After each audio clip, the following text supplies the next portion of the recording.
not, because I mean, so many Muslims and people around the world were really outraged at Israel's offensive against Palestine, or I don't even know if you could call it Palestine, it was more against Hamas. And and when that happened a couple of years ago as well, I mean, I think that only fosters hatred not only for Israel but more importantly for the United States, because we're kind of their big brother. If anyone really touches Israel, we'll be right there to help them out. But well, in a lot of ways, the U.S. plays favorites with Israel. I mean, we've used our veto power just as being massively times to defend them. And not only that, we sell them tons of military weapons. And I mean, and all they do is take our military weapons and improve them. They make them into better weapons. And it's complicated, but I mean, the Temple Mount and where Muhammad allegedly ascended into heaven are the same spot. And there are religious groups that say, we want to level this and rebuild King Solomon's temple. That's part of the prophecy that will bring about our Savior. And I mean, it's a very complicated religious issue. I don't think it depends solely on sharing land.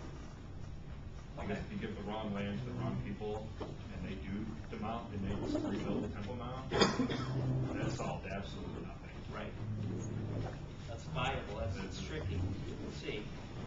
I think to be fair, you kind of asked an unfair question, because that's probably never going to happen. Because back in 2000 at Camp David, before Clinton was out of office, Ehud Barak from Israel and Yasser Arafat, they both came to Camp David, and basically Ehud Barak gave him everything outside the holy city. I mean, it was unprecedented what he offered to Yasser Arafat, and Yasser Arafat says it was because of his moral, code or whatever, that Palestine would not give in. But really, I mean, the guy would have been assassinated had he went back, even though they got more than anything they'd ever been offered before.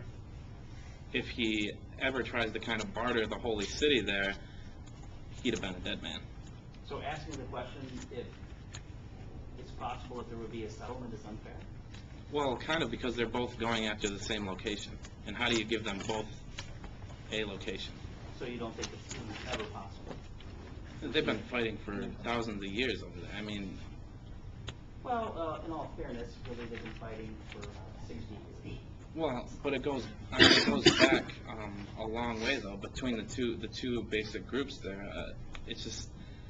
have they been bombing each other? No, of course not. But I mean, there's just been kind of an ideological struggle between, who controls what.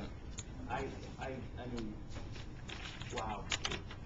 It would be incredible if it were to happen. I mean, it would be an enormous breakthrough. I do agree with you there. That's not going to be easy.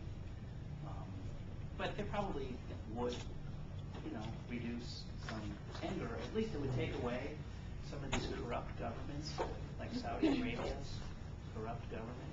It would take away some of their excuses they use to continue their authoritarian system. Because, everyone blames Israel in the peace process, but these Middle Eastern governments, right, they're not exactly doing good things for their people.